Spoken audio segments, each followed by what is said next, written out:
Good morning friends, स्वागत है आपका सिविल सब पे। और मैं हूं आपका दोस्त, आपका मित्र नवीन भाटी। फ्रेंड्स, यूपीएससी प्रीलिम्स 2021 की डेट जो है पोस्टपोन हो गई है और अभी हो गई है 10 अक्टूबर को। करीब हमारे पास 140 डेज़ हैं। ये एनफ समय है प्रीलिम्स की तैयारी के लिए। This is more than enough. जिसकी तैयारी पहले से अच्छी है उसके लिए और भी अच्छा है, और जिसकी तैयारी 5 से 10% भी है या उससे भी कम है उसके लिए भी समय, बहुत ज़्यादा समय है आराम से प्रीलिम्स निकालने का।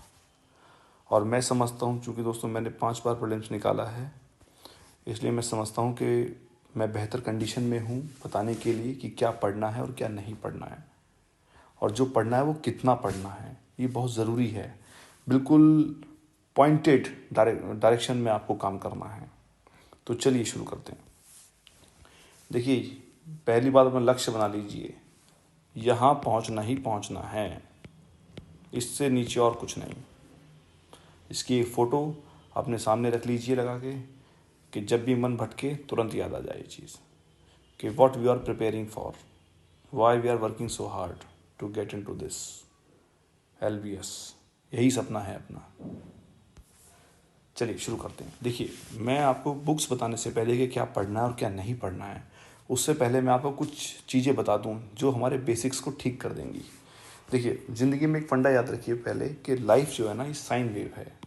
इसे बताने का मेरा मतलब ये है कि देखिए, हम सब ह्यूमंस हैं, और ह्यूमंस के अंदर क्या होता है, इमोशंस होते हैं। अगर ह्यूमन है तो इमोशन है। इमोशन कभी पॉजिटिव होते हैं, इमोशंस कभी नेगेटिव भी होते हैं। हम आदमी हैं, ठीक है, मतलब ह्यूमंस हैं। तो जब मैनुअली पॉसिबल नहीं है कि आप रोज़ 12 घंटे 14 घंटे डेली मशीन की तरह आप पढ़ लें, पॉसिबल नहीं है। तो जब आप 2 दिन 4 दिन पढ़ेंगे तो ये ऑब्वियस है कि नेगेटिव इमोशंस आएंगे ही आएंगे। क्यों?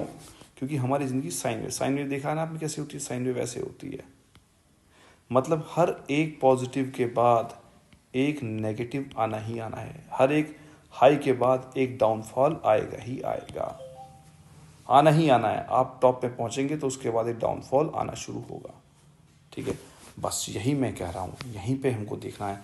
एक नॉर्मल आदमी और एक एक्स्ट्राऑर्डिनरी आदमी के बीच का डिफरेंस यही है कि जब ये डाउनफॉल आया तो जो नॉर्मल आदमी होता है वो उस डाउनफॉल में, उस नेगेटिविटी में टूट जाएगा, और उसका जो नेगेटिव है वो प्रोलॉन्ग हो जाएगा।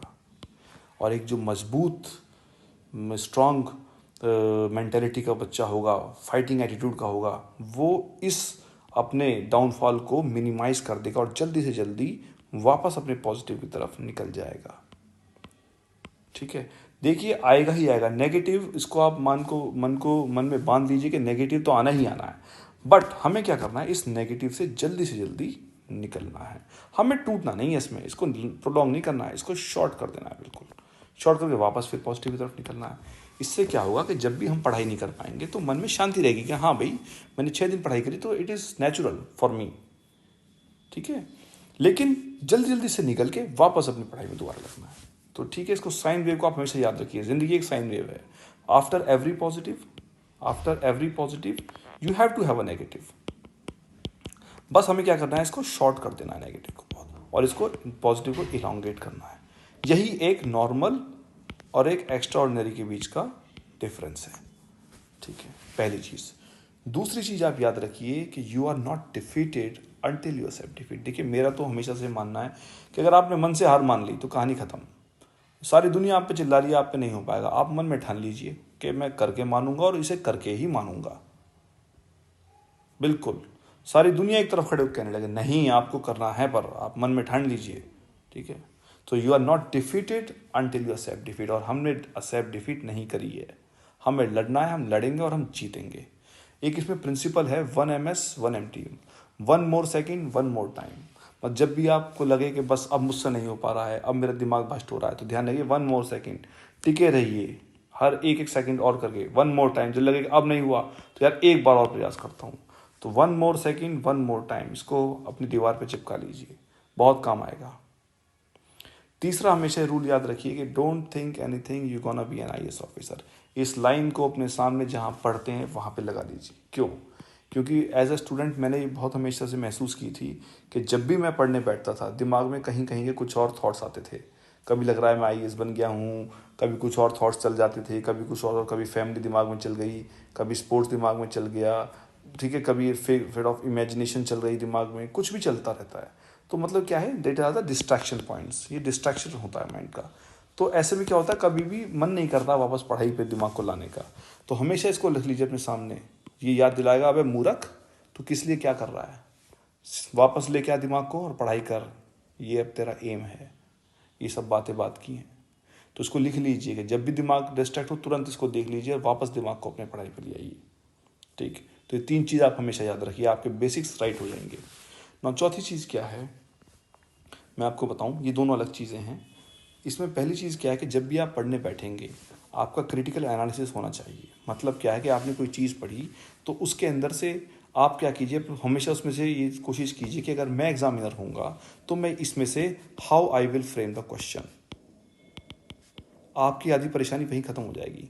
कोई भी आप टॉपिक पढ़ेंगे, या जैसे आप ऑर्डिनेंस पढ़ रहे हैं, कोई भी टॉपिक पढ़ रहे हैं, प्रेसिडेंट का जो है इलेक्शन पढ़ रहे हैं, या मैं साइक्लोन पढ़ रहे हैं, आप कोई भी टॉपिक पढ़ रहे हैं आप, तो how I will form the questions. ठीक है, if I would have been the examiner how would I have frame the question. बहुत इंपॉर्टेंट चीज़ है। अगर आपने ये समझ लिया कि मैं इस क्वेश्चन कैसे आऊँगा, तो इसके बाद क्योंकि ऐसा होगा ना, कोई चीज़ आपने डाटा दिया हुआ है या आपने कोई ऐसी दिया, तो आप इसको एज इट इज़ इसी फॉर्म में नहीं लेंगे। अगर आप इस चीज़ सोचेंगे मैं इसमें क्वेश्चन कहाँ से, यहाँ से बना दूँ, क्वेश्चन यहाँ से बना दूँ, यहाँ से बना दूँ, यहाँ से बना दूँ, यहाँ से, तो फिर क्या होगा, आप उसको मल्टी डायमेंशनल व्यू कर लेंगे and you will be clear of the doubts. ठीक है, तो पहली चीज़, कोई भी टॉपिक पढ़े उसमें से 4 5 6 क्वेश्चन आप देख लीजिए, मैं इसमें एग्जामिनर होता तो मैं क्वेश्चन कैसे बनाता, टफ से टफ, कहानी खत्म हो जाएगी। सेकेंड थिंग हमको ये याद रखनी है, प्रीलिम्स जो है that is qualifying in nature. इसमें ऐसा नहीं है कि आपको 200 में से 200 नंबर लाने हैं, नहीं, 100 क्वेश्चंस होने हैं ऑफ 2 मार्क्स ईच, 200 नंबर का पेपर है। आपकी कट ऑफ जो है 90, 95, 100, 110 depending on the toughness of the paper, उसके ऊपर डिपेंड करेगी। तो आप ये बात ध्यान रखिए, there is always a trade off. Trade off क्या करना है, अपने को 200 नंबर वाले को भी मीन्स उसी लेवल से स्टार्ट होकर लिखेगा, और आपके 101 नंबर हैं और प्रीलिम्स क्लियर है तो वो भी सेम लेवल से स्टार्ट करेगा। आप टी नेट आप भी को याद रखिए, जिनका प्रीलिम में मतलब नॉर्मल में 1 नंबर कम ही था, मुझे इस बात से मतलब नहीं है, प्रीलिम्स उनका बेस्ट मार्जिन पे क्लियर हुआ, मैं ये कहूँगा। और मेंस में बहुत उन्होंने फोड़ दिया और ओवरऑल रैंक 1 आ गई टी नेट आप भी। तो अपने को वही ध्यान रखना है कि prelims is just qualifying nature. तो ऐसा नहीं है कि हमको बहुत ज़्यादा लेबर किसी ऐसे टॉपिक में कर देनी है, टू मच लेबर हम किसी ऐसे टॉपिक में कर दें जहाँ से केवल एक ही सवाल आए, नहीं, वहाँ पे ट्रेड ऑफ कर दो। आप उतना कीजिए कि लेबर के हिसाब से आपको रिजल्ट मिल जाए। ठीक है, रिजल्ट एज पर लेबर मिलना चाहिए, वही ट्रेड ऑफ होता है।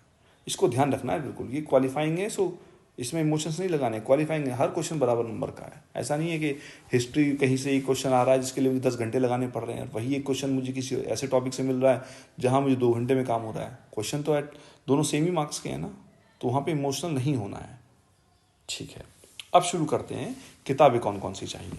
देखिए, सबसे पहली चीज़ हिस्ट्री है। हिस्ट्री में 3 एस्पेक्ट्स हैं, मॉडर्न, मेडिवल और एंशियंट। होना चाहिए एंशियंट, मेडिवल एंड मॉडर्न, पर मैंने इसको उल्टा लिखा है। क्यों, इसके पीछे कारण है, क्योंकि सबसे ज़्यादा क्वेश्चन जो होंगे आपको मॉडर्न से मिलेंगे।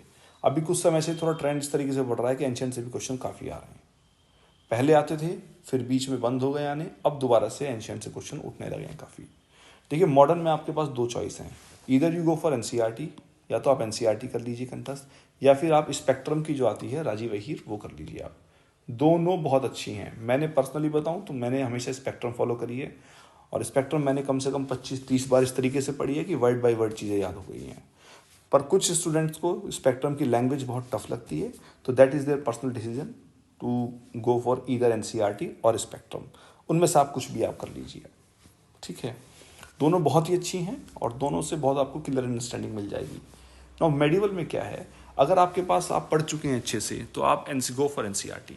अगर आपको लग रहा है कि मेरे पास समय ज़्यादा नहीं रह पाएगा, आप वर्किंग हैं और या समय की आपके पास कमी है, तो इसमें आप ट्रेड ऑफ कर सकते हैं। क्योंकि मेडिवल से जो ज़्यादा चांसेस होते हैं वो क्वेश्चन आने के होते हैं बुद्धिज़्म से होते हैं, जैनिज़्म से होते हैं, और जो भक्ति मूवमेंट है, सूफिज़्म, शैवाइट्स, वैष्णवाइट्स, इनसे आने के होते हैं।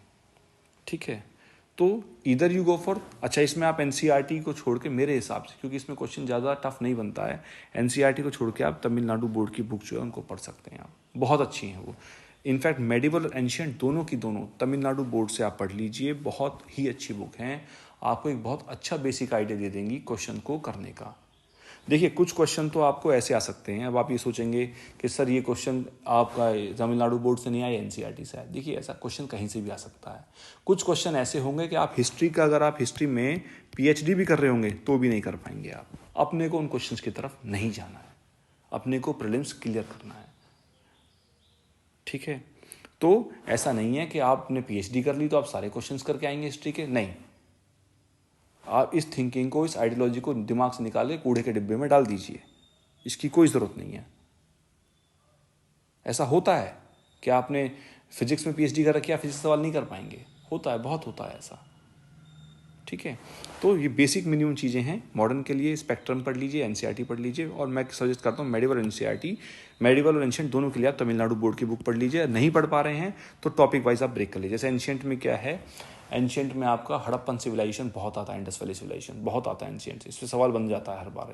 टेम्पल से बन जाता है, टेम्पल में जो आर्किटेक्चर है टेम्पल का, द्रविडियन आर्किटेक्चर है या नागारा आर्किटेक्चर है, जो भी टाइप का, इस टाइप के इनसे सवाल बन जाता है।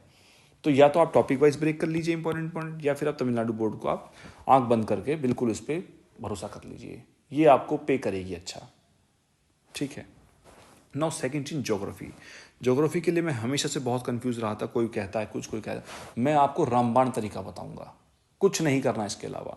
देखिए मैं बताऊं आपको, पहला है इंडियन ज्योग्राफी।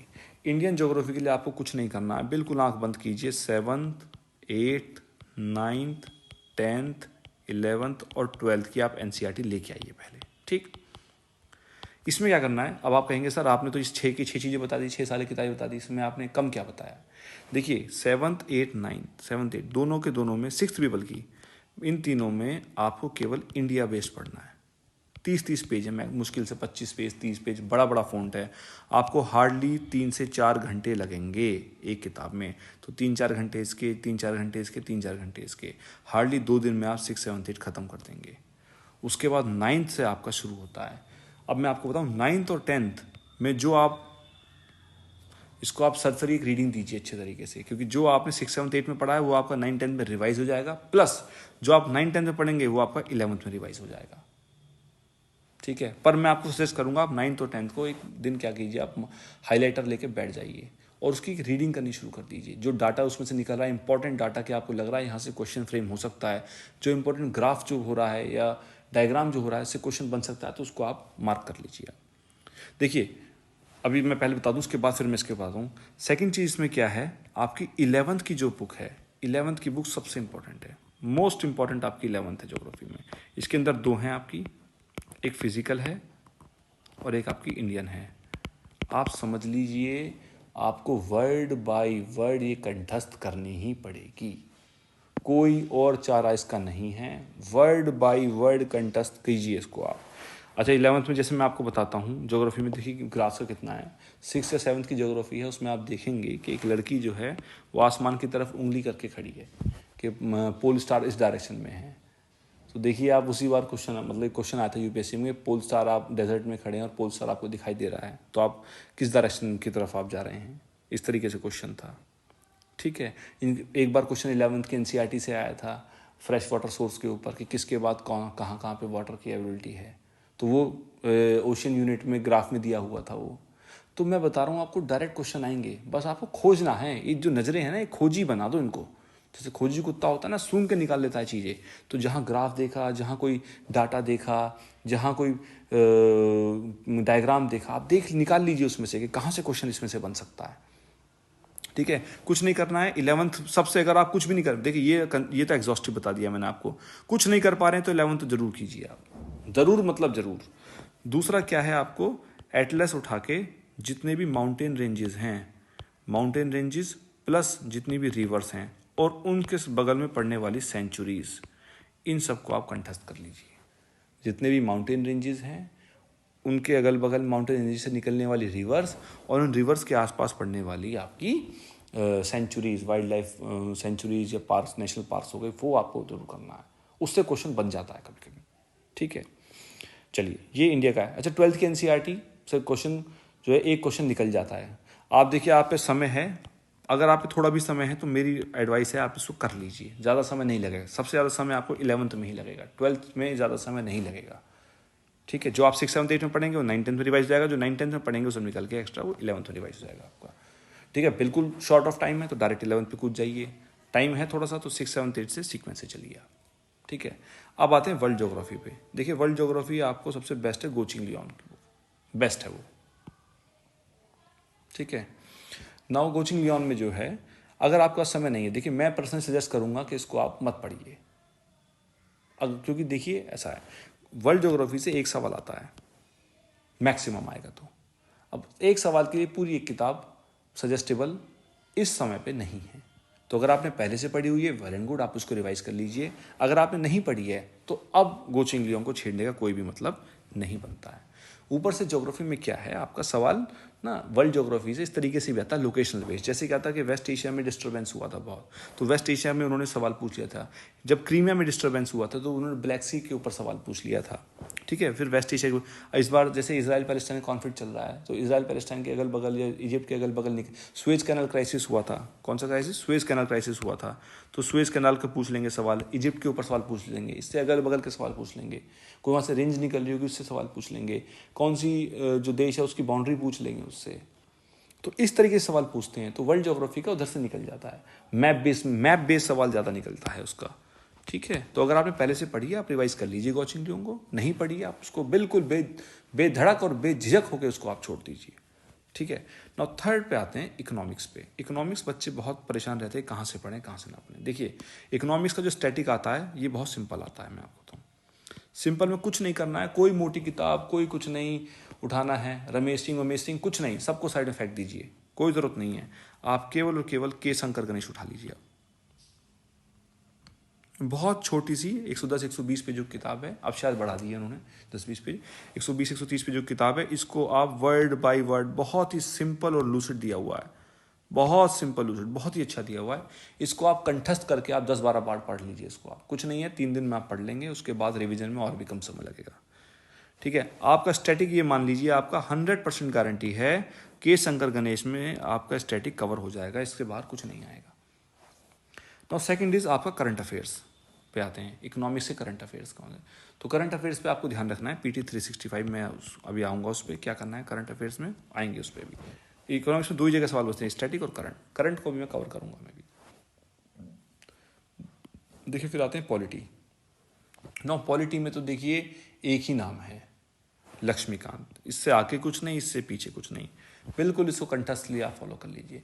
इसमें मेरा मानना ये है कि जैसे बहुत बल्कि बुक होती जा रही है, सवाल पे जो है बिल्कुल जब भी आप पढ़ें उस पर अपनी एक पैनी नज़र रखो, एक हॉक आई रखनी चाहिए आपको हमेशा। हॉक आई से मेरा मतलब ये है कि सवाल कैसे बन सकता है, how question could be framed, how question could be framed, इसको ध्यान रखना बहुत ज़रूरी है, बहुत ज़्यादा ज़रूरी है। ठीक है, पॉलिटी में लक्ष्मीकांत से अलावा और कुछ नहीं है, इसी को आप कीजिए।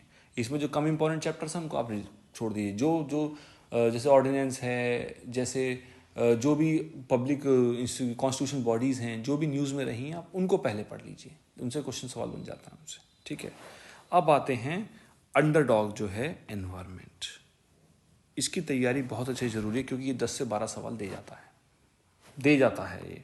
अब एनवायरनमेंट में क्या करें मैं आपको बताता हूँ, बिल्कुल क्लियर कट स्ट्रेटेजी, कोई ज़्यादा नहीं भागना है।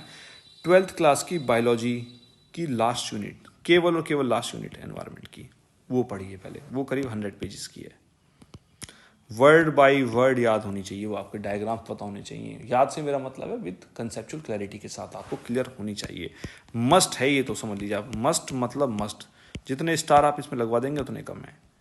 ठीक है, ये समझ लीजिए आप पॉलिटी की जैसे लक्ष्मीकांत है ऐसी एनवायरनमेंट की ये 12th की बायोलॉजी की लास्ट यूनिट है।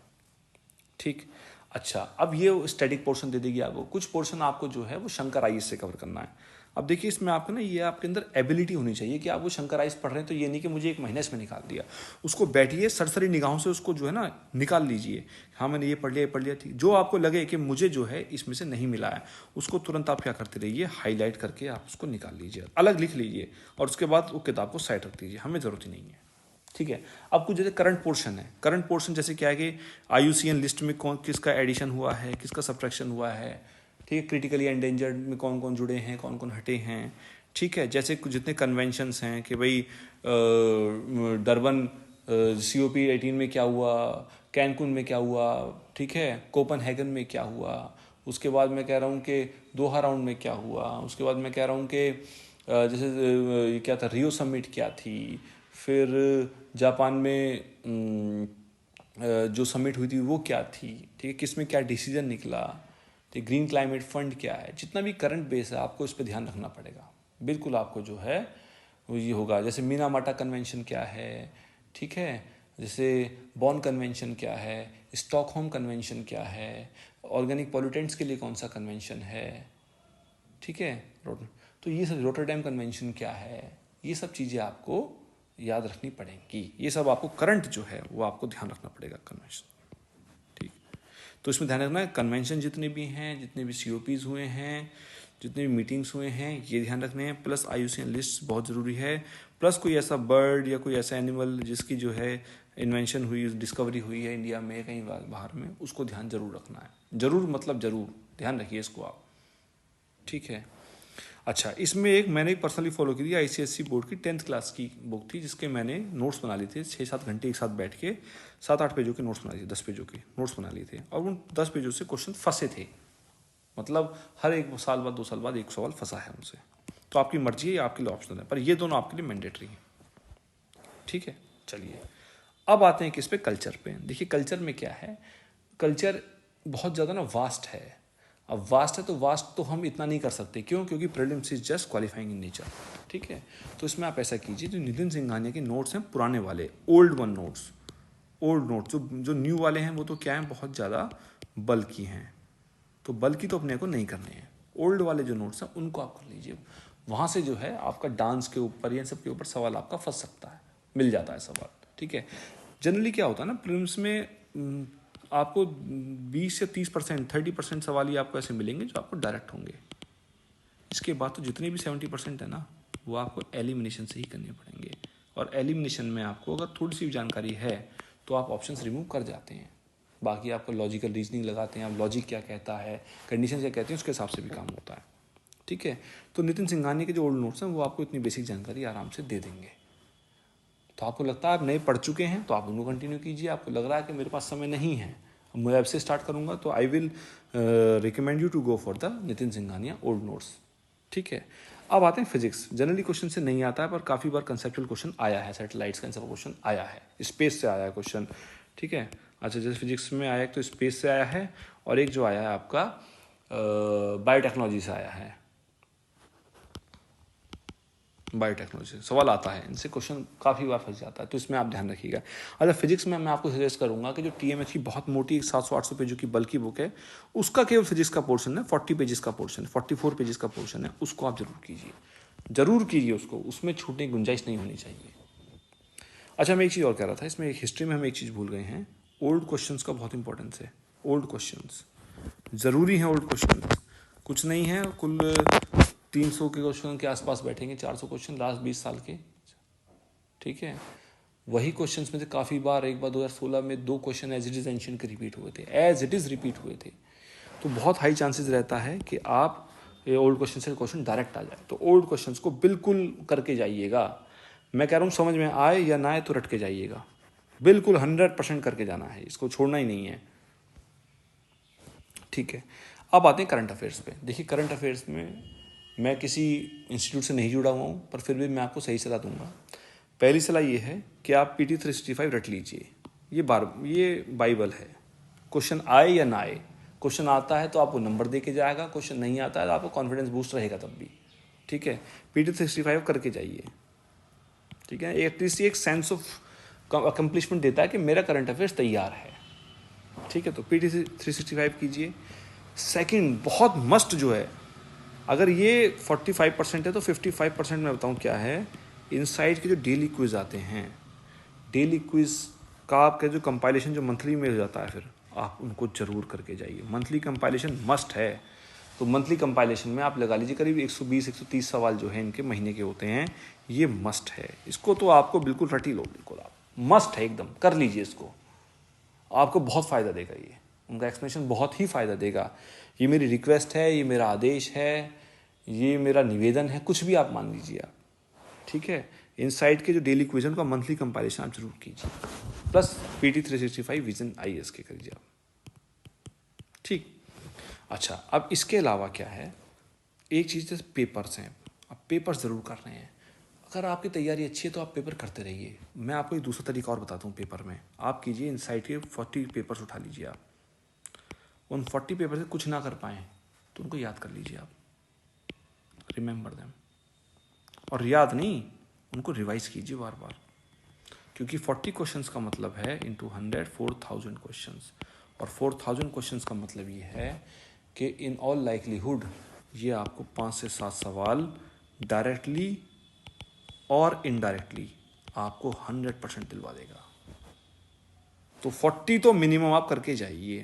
आपका मन फालतू कर रहा तो आप 50 भी कर सकते हैं आप। और 6-7 क्वेश्चन आप समझ रहे हैं, 12 से 14 नंबर जीवन और मौत के बीच का खेल है। आप प्रीलिम्स की रेस से बाहर हो गए हैं या फिर आप इंटरव्यू या मेंस दे रहे हैं आप, तो समझ लीजिए उसका अंतर है ये 6 से 7 सवाल, तो आप जरूर करके जाइए, ठीक है।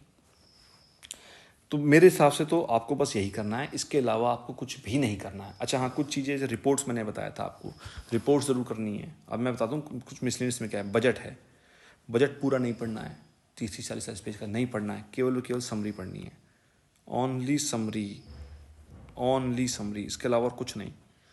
स्कीम्स मस्ट हैं, एक सवाल ऑन एन एवरेज दे देता है, 1 क्वेश्चन दे देता है, मस्ट है, पढ़ना ही पढ़ना है। इसकी आप किसी विजन की या इनसाइट की या फिर जो है आप शंकर आईएएस की किसी की भी उठा लीजिए आप, सफिशिएंट है सारी की सारी।